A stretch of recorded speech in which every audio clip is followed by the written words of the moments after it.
Buenas noches. Después de las versiones, del ruido de ayer, de todas las sensaciones que se vivieron ayer, hoy reapareció el fiscal de justicia del Estado de México, José Luis Cervantes. Anoche informamos que algunos de sus escoltas fueron agredidos cuando el fiscal viajaba de Toluca a la Ciudad de México. El fiscal no estuvo en riesgo.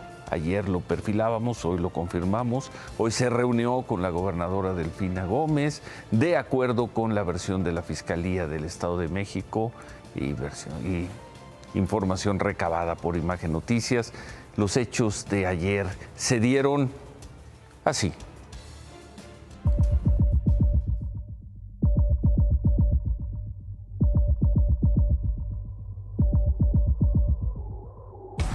El convoy del fiscal José Luis Cervantes se dirigía a la Ciudad de México con 7 escoltas y 2 agentes de reacción, a bordo de 2 camionetas y una motocicleta. A la altura del municipio Coyoacac, una camioneta Grand Cherokee negra comenzó a seguir el convoy del fiscal. La fiscalía describe como una agresión que el conductor de la camioneta Grand Cherokee trató de cerrarle el paso al vehículo escolta del fiscal. Una camioneta Tajo blanca que iba entre la camioneta del fiscal y la motocicleta escolta. Según la fiscalía, el hombre trató de desestabilizar la camioneta para impactarla contra la valla de seguridad del puente vehicular que cruzaban en ese momento. Un escolta respondió mostrándole su arma de cargo para intentar disuadirlo, pero el conductor de la Grand Cherokee respondió gritándoles que a él se la pelaban y les enseñó una supuesta placa de la Policía Federal, impactando su camioneta contra la de ellos. En ese momento, iniciaron los disparos. Uno de los agentes en motocicleta disparó contra las llantas de la Grand Cherokee, pero no logró detenerla. La fiscalía asegura que metros adelante el conductor agresor les enseñó un arma de alto poder a los escoltas, lanzando más insultos, por lo que le dispararon al motor en un segundo intento por detenerlo, pero tampoco lo lograron. Hasta este momento, los únicos disparos fueron realizados por los escoltas para tratar de frenarlo. En la bifurcación de las casetas de cobro hacia la Ciudad de México y la venta Naucalpan, lograron darle alcance. Le cerraron el paso, pero él trató de huir de nuevo, en reversa. Es ahí cuando los escoltas lo rodean y disparan contra la camioneta Grand Cherokee sin herir al conductor. 37 impactos y más de 10 kilómetros después fue detenido el agresor. La fiscalía asegura que en la camioneta encontraron un rifle recortado calibre .762, municiones y casquillos percutidos, así como credenciales falsificadas. Hasta esta hora, los peritos no han podido determinar si el agresor disparó su arma contra los escoltas o si las balas en la camioneta son producto del fuego cruzado entre los mismos agentes cuando lo rodearon e intentaron detener.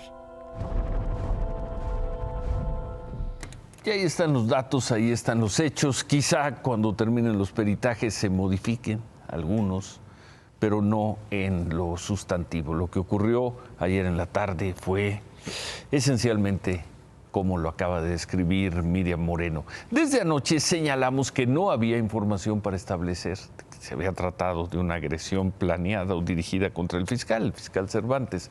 Hoy la información recabada indica que la camioneta del fiscal no estuvo involucrada en los hechos. Sabemos que la persona detenida portaba credenciales, como decía la nota, al parecer falsas, una de Gobernación de 2006 y otra de la extinta Policía Federal.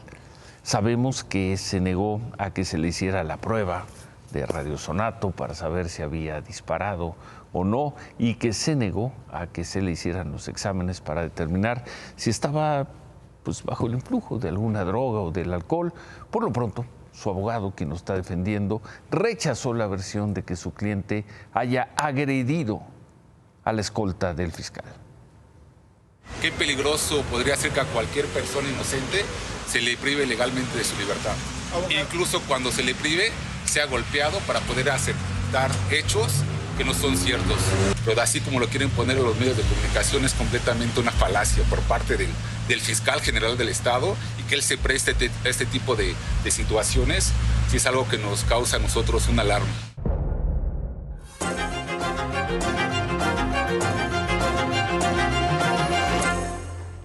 La Embajada de Estados Unidos emitió hace unas horas una alerta de seguridad por la situación de violencia e inseguridad que se vive en Taxco. La embajada, leo textual, informa a los ciudadanos estadounidenses que debido a recientes incidentes de seguridad, los empleados del gobierno de Estados Unidos no pueden viajar a Taxco. La alerta de hoy de la embajada se suma a la que ya tiene el estado de Guerrero, que ha sido colocado en nivel 4. Y pues nivel 4 significa que el gobierno de Estados Unidos le recomienda a sus ciudadanos que no vayan a un lugar, en este caso, que no vayan a Guerrero debido a la delincuencia. Nada más para recordar, estos son los niveles de alerta que maneja el gobierno de Estados Unidos. El 1, vaya con precauciones. El 2, extreme precauciones. El 3, reconsidere si viajar o no. El 4, que es el que le ponen a Guerrero en este momento, el que tiene Guerrero desde hace unas semanas, es no viajen a ese lugar. Bueno, ayer el alcalde de Taxco, Mario Figueroa, decía que pues lo que estaba viviendo ahí con este paro de transportistas, con el asesinato de un transportista, era un bachecito. Los grandes productos son los que se deben de estar promoviendo. Taxco es un gran producto que debemos de estar. Sé que estos bachecitos van a seguir pasando. Un bachecito que ya generó una alerta del gobierno de Estados Unidos. Ya todo esto, ¿en dónde está el alcalde, el señor Mario Figueroa?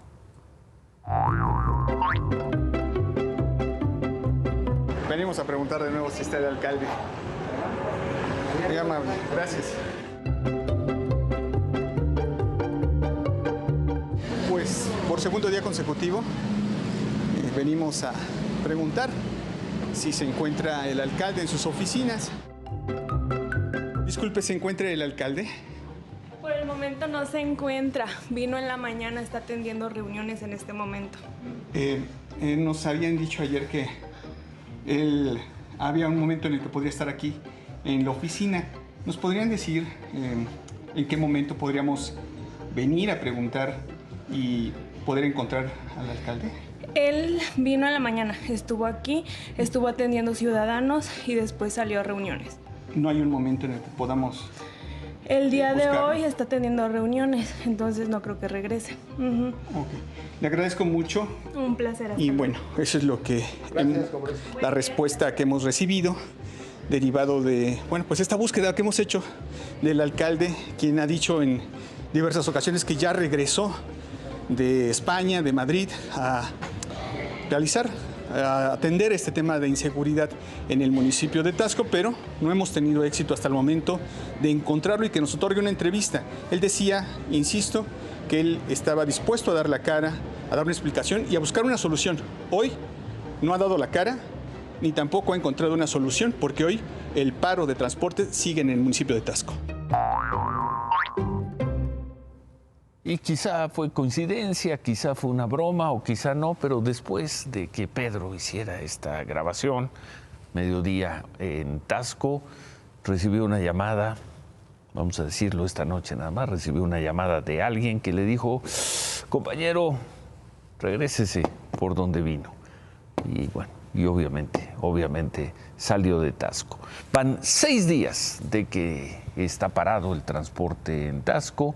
Sí hay vigilancia en la zona céntrica de la ciudad, pero no en las colonias alejadas o en las carreteras. Los comerciantes pues están haciendo un esfuerzo por mantener abiertos sus tiendas, pero de no regresar pronto el transporte, dicen muchos de ellos que se van a ver en problemas y algunos incluso comienzan a hablar de la posibilidad de tener que cerrar. Y hablando de estos temas, el miércoles fueron detenidas estas, vamos a ver, esta es otra historia que también, México 2024. Fueron detenidas estas 4 personas en Paraíso, en Tabasco. Uno de los detenidos era menor de edad, llevaba una playera con las siglas CDN, ahí lo ven, que es CDN, Cártel del Noreste. El argumento de la policía fue que los detuvieron porque se resistieron a una revisión. Eso habían dicho y bueno, sale. Hoy el gobernador de Tabasco, Carlos Manuel Merino, dijo otra cosa. Dijo, y no es broma, no es meme, dijo esto. De primera mano los detuvieron pues para cuestionarlos, ¿no? Digo, no es adecuado pues hacer apología del delito y andar portando ese tipo de uniformes, ¿no? Se ha criticado que podría ser pues no sé, abuso de autoridad. Bueno, pues y si fueran realmente de perteneciente a un cártel, ¿qué crítica se haría? Mira, eso es tan terrible como portar una playera del América, por ejemplo. Era broma, es tan terrible traer una playera del cártel del noroeste como traer una playera del América. Y no queda claro, detuvieron a estos jóvenes por cómo se visten. En la tarde estas 4 personas quedaron libres, pero pasaron 48 horas, las 48 horas de ley que la Fiscalía tenía para fincarles una responsabilidad. No encontraron de qué acusarlos, quizás solo por vestirse como se vistieron. No llevaban drogas, no llevaban armas y bueno, están libres. Qué bueno que no llevaban una camiseta del América, porque igual los dejan en prisión. Al mediodía se dio esta otra imagen de la población en contra del ejército. En cambio, detienen unos jóvenes por cómo se viste y al ejército lo detienen así. Esto es en la comunidad de Coacoyulillo, ubicada en la zona serrana de Chilpancingo. Ahí, otra vez, la imagen, pobladores que corren a soldados cuando llegan a una comunidad. Decían que los soldados llegaron tarde, que ya los habían atacado los grupos armados y se dio esta situación. Dale, dense la vuelta, camarada, no nos queremos todavía porque donde se pare nos vamos a recorrer. Vaya. Órale. No nos queremos por ahí. Se la pasan estorbando nada más. ¡Lárguense, no vengan! Y ahí no hubo detenidos ni nada. De acuerdo con los pobladores, desde anoche se pidió el apoyo del ejército, pero según ellos el ejército no quiso ir a la comunidad. Anoche un grupo armado llegó ahí a Coacoyulillo y quemaron 4 casas, 5 autos, golpearon al menos a 6 habitantes. Dicen por ello, los habitantes acusaron a los soldados de omisión, de complicidad y los echaron para afuera. Imágenes de hace un par de años transmitidas aquí. Esta mañana el presidente López Obrador adelantó una más de las iniciativas que ha anunciado que presentará el 5 de febrero. Dijo que presentará una nueva estrategia contra las drogas. Una de las iniciativas que voy a presentar de reforma a la Constitución es la de prohibir el consumo de drogas químicas como el fentanilo, así directo. ¿La prohibición será de rango constitucional, presidente? ¿Mande? Sí. Sí.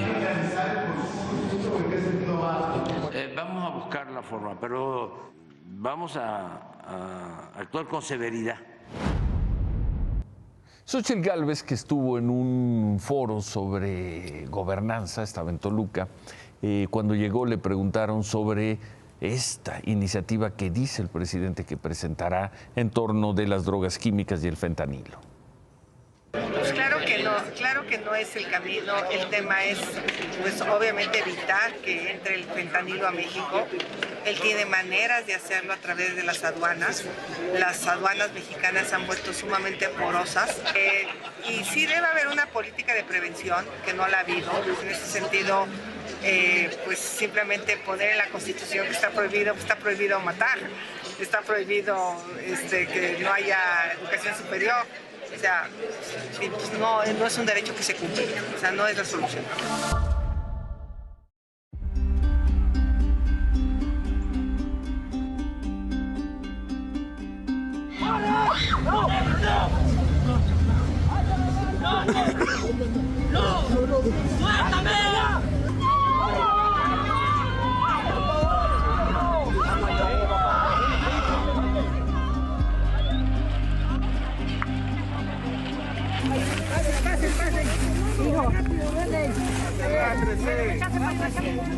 Rápido.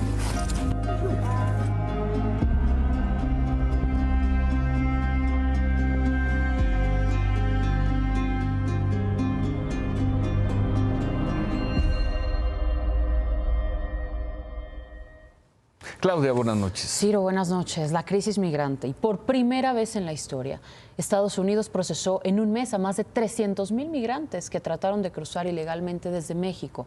La Agencia de Aduanas y Protección Fronteriza dio a conocer las cifras de diciembre, fijando este nuevo récord con cifras nunca antes vistas. Vámonos por parte. Vamos a hacer un comparativo del número de migrantes que fueron procesados en los últimos 3 años. Así se vio a lo largo del 2023. Todos los meses se registraron cifras muy altas y cada vez fueron más en aumento. Junio fue el mes más bajo, pero desde entonces la cifra de migrantes detenidos en la frontera fue en aumento hasta llegar a los 302,000 de diciembre. En 2020, en plena pandemia, Estados Unidos procesó a más de 500,000 migrantes. En 2021 la cifra pasó a ser 4 veces superior. Y entre 2022 y 2023 fueron más de 2,5 millones. Por cierto que México el año pasado se mantuvo por mucho como el país con más migrantes procesados, 740,000 migrantes procesados solo en 2023. Le siguió Venezuela con 360,000, Guatemala, Honduras y Colombia. Pero esto no termina aquí, porque en medio de estas cifras y de las tensiones por las políticas migratorias, el Senado de Estados Unidos discute una iniciativa que otorgaría más recursos para la frontera con México y que además contempla medidas mucho más estrictas. En un comunicado, incluso el presidente Joe Biden pidió aprobar esta iniciativa porque dijo serían las reformas más duras y justas. Me daría, dijo, una nueva autoridad de emergencia para cerrar la frontera cuando se vea desbordada. Biden pidió nuevamente al Congreso proporcionarle los fondos que solicitó desde octubre para atender esta crisis migratoria y la crisis por fentanilo. Dijo, si se toman en serio la crisis fronteriza, aprueben un proyecto de ley bipartidista y lo firmaré. Todavía no queda claro a qué se refiere el presidente con cerrar la frontera.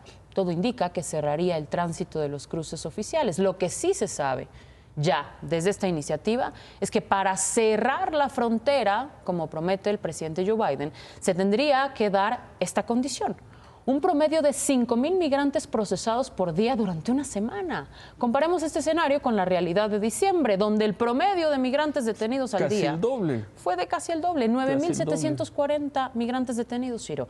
Los principales medios estadounidenses incluso apuntan a que esta iniciativa sí será aprobada en el Senado, pero también apuntan a que difícilmente será ratificada en la Cámara de Representantes, ya que Donald Trump le ha pedido a los republicanos votar en contra de esta ley. Bueno, en otras cosas, Mexicana de Aviación cumple un mes de operaciones muy baja, muy baja, ocupación de asientos, y estas cosas marcan su primer mes de operaciones.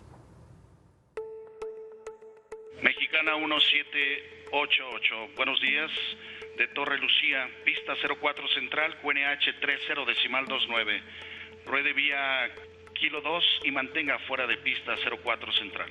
Recibido Kilo 2 con 3029, mantener fuera de pista 4 central, Mexicana 1788. El júbilo de ese vuelo inaugural entró en pausa un mes después. La nueva Mexicana de Aviación, línea aérea estatal, batalla para ampliar sus operaciones y padece la escasez mundial de aviones y la falta de pasajeros. El presidente López Obrador admitió que su posicionamiento tomará tiempo. Esta mañana en Palacio Nacional le preguntaron cuándo va a tener ganancias. No dio fecha, pero dijo que tiene 8 meses para dejar la línea aérea consolidada. Las cifras de operación reportadas ayer dan una idea del trabajo por hacer. El vuelo con ruta Felipe Ángeles Campeche-Felipe Ángeles fue operado por Mexicana con un avión con capacidad para 155 pasajeros. Solo vendieron 19 boletos para el viaje redondo. Otro ejemplo es el vuelo Felipe Ángeles Ciudad Victoria Felipe Ángeles. La radial fue cubierta con un avión para 50 pasajeros. 9 asientos se vendieron de ida, solo 21 de regreso. Pero el peor caso se dio en la ruta Felipe Ángeles Acapulco Felipe Ángeles. Un avión Embraer con capacidad para 50 personas hizo la radial. Mexicana solo vendió 8 boletos de ida y 1 de regreso. 9 asientos de 100 disponibles. Una situación similar a la que Jorge de León, un youtuber dedicado a promover viajes, comentó el 8 de enero para un vuelo Ciudad Victoria Felipe Ángeles. Volé en un avión de Mexicana completamente solo, anuncia su video en la red. No lo puedo creer, voy completamente solo en el vuelo, no hay nadie, no hay ningún otro pasajero. Cuando llegué me dijeron, bienvenido, usted es el único pasajero a bordo. Mexicana tiene proyectados 448 vuelos mensuales. En este primer mes de operaciones, Tulum, Tijuana y Mérida fueron sus 3 destinos más demandados. La autoridad ofrece ampliar frecuencias y rutas en los próximos meses, pero sin que den detalle de cómo harán crecer su flota de aviones. La primera de México ya despegó. El reto ahora es mantenerla en el aire.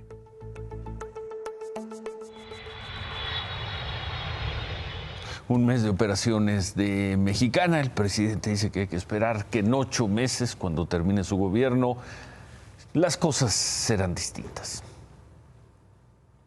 Claudia Sheinbaum hizo una transmisión en redes sociales para platicar con sus seguidores. Ahí aprovechó para hablar sobre lo que según ella son los beneficios de los programas sociales del gobierno federal.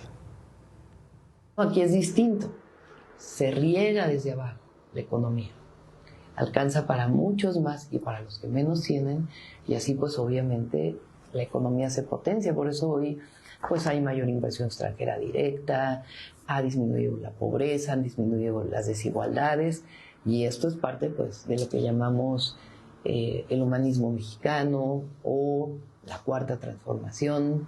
Esto es parte de lo que ha hecho el presidente López Obrador. No podemos hablar a futuro porque ya saben que estamos en intercampaña y nos van a sancionar, pero hay que reflexionar sobre lo que esto significa en términos del gran cambio que ha habido en nuestro país. Y hoy fue filtrada una base de datos que, entre otras cosas, contiene información personal de unos 300 periodistas que se han acreditado para entrar a las conferencias del presidente López Obrador en Palacio Nacional. Son copias de sus credenciales de lector, con direcciones, con fotografías, pasaportes, correos electrónicos, claves de RFC, teléfonos y el medio al que pertenecen. El INAI ya dijo que el gobierno tiene 72 horas para investigar esta filtración. Si la oficina de la presidencia no da una explicación de cómo fue que esta información les fue sustraída y publicada en Internet, lo hará el INAI. 72 horas 72 hábiles, pues será el martes o el miércoles. Hemos intentado, Ciro, desde esta tarde, entrar al portal de acreditaciones de Prensa o Presidencia y o se cayó la página o dejó de operar. En todos los intentos que hicimos aparecía la misma leyenda. No se puede acceder a este sitio. 72 horas. 72 horas. Veremos. Y hoy también, como cada 26, desde hace 9 años, padres de los 43 normalistas de Ayotzinapa marcharon a 112 meses de la desaparición de los jóvenes normalistas. En esta marcha exigieron tener una reunión con el presidente López Obrador para hablar sobre los avances en la investigación.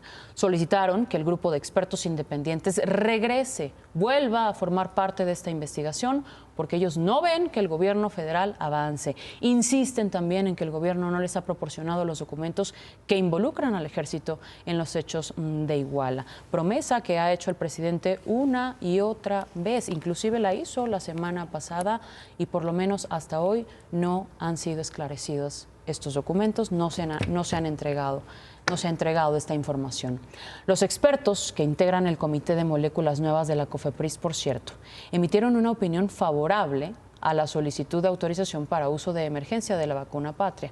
Es un primer avance para su aprobación. Es la vacuna contra COVID-19 de manufactura mexicana de la empresa Avimex. Tras una evaluación técnica, se determinó que hay evidencia suficiente para establecer que Patria es efectiva, por lo menos para personas mayores de 18 años, equivalente a la de otras vacunas que ya se aplican. Este aval no significa todavía que haya una autorización final para la obtención de registros sanitarios. Pero seguramente la habrá. Estamos por cumplir 4 años del primer caso, febrero. Sí. Febrero y marzo, primer contagio y primera muerte por COVID, 4 años. Y bueno, ojalá pronto esté la vacuna Patria. Gracias, Claudia. No me puedo ir, Ciro. Y no me puedo ir porque un jurado de Manhattan condenó a Donald Trump a pagar 83 millones de dólares por daños y perjuicios a la escritora Elizabeth Jean Carroll por difamarla en redes sociales, mensajes en medios y ruedas de prensa. Elizabeth denunció en 2019 que Trump abusó sexualmente de ella a medios de los años 90, denuncia por la que el año pasado otro jurado le dio la razón. Pero hoy la condena fue por difamación, ya que desde que hizo pública su denuncia a mediados de los años 90 fue atacada una y otra vez por Donald Trump. Ahora tendrá que pagar. ¿Sabes cuándo los va a pagar? Esta cantidad millonaria. ¿Sabes cuándo los va a pagar? Gracias, buen fin de semana. Espérame, Ciro, no me puedo ver. ir porque resulta que Trump a través de su red social respondió: absolutamente ridículo. Estoy totalmente en contra de los veredictos. Apelaré toda esta cacería de brujas dirigida por Biden. Nuestro sistema legal está fuera de control y está siendo utilizado como arma política. Esto no es Estados Unidos. Es un complot. Gracias, gracias, Claudia. Buenas noches. David.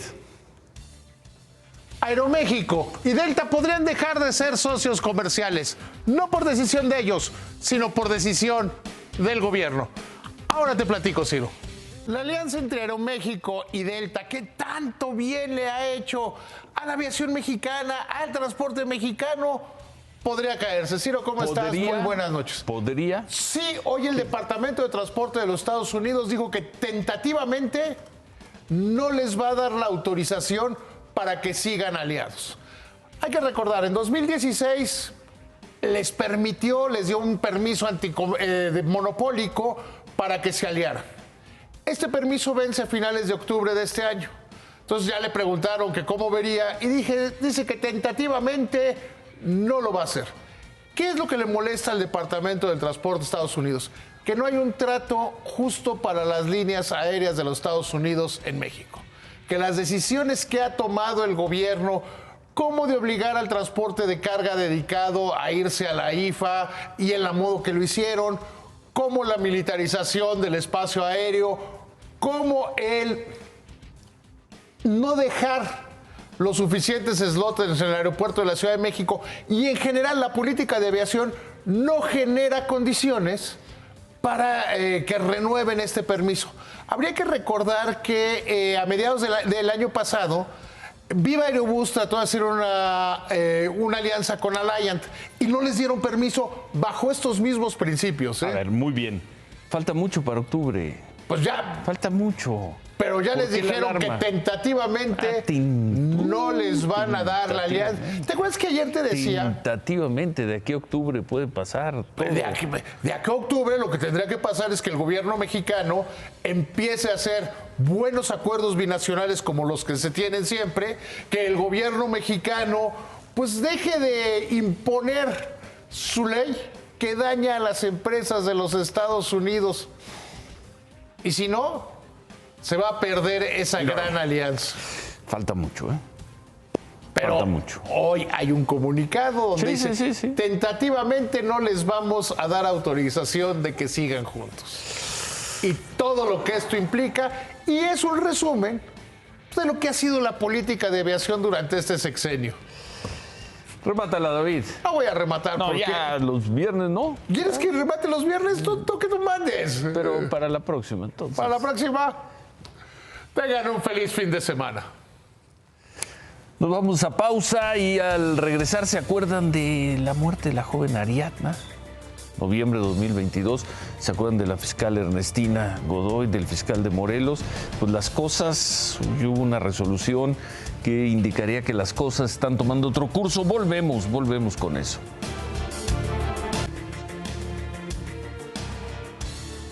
Bueno, nos vamos con una noticia de hoy que parece un revés para la Fiscalía de Justicia de la Ciudad de México. El fiscal de Morelos, Uriel Carmona, lo recuerdan, ganó 2 juicios de amparo que tirarían las acusaciones de la Fiscalía Capitalina en el sentido de que el fiscal de Morelos coordinó acciones para encubrir la muerte de la joven Ariadna Fernanda en noviembre de 2022, un caso al que aquí, si usted nos vio, le dimos gran seguimiento, mucho seguimiento. Acusaciones, aquellas por las que el fiscal Carmona fue detenido y estuvo en la cárcel poco más de mes y medio.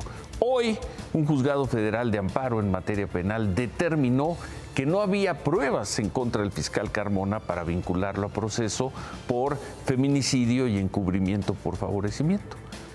El juzgado federal le ordena al juez de control de la Ciudad de México que cite de nuevo audiencia para que, sin debate de por medio ni especulaciones, resuelva si debe o no vincularse a proceso al fiscal Uriel Carmona. Así las cosas, más de un año después. Se quedan con ¿Qué importa? Gracias. Buen fin de semana. Ánimo.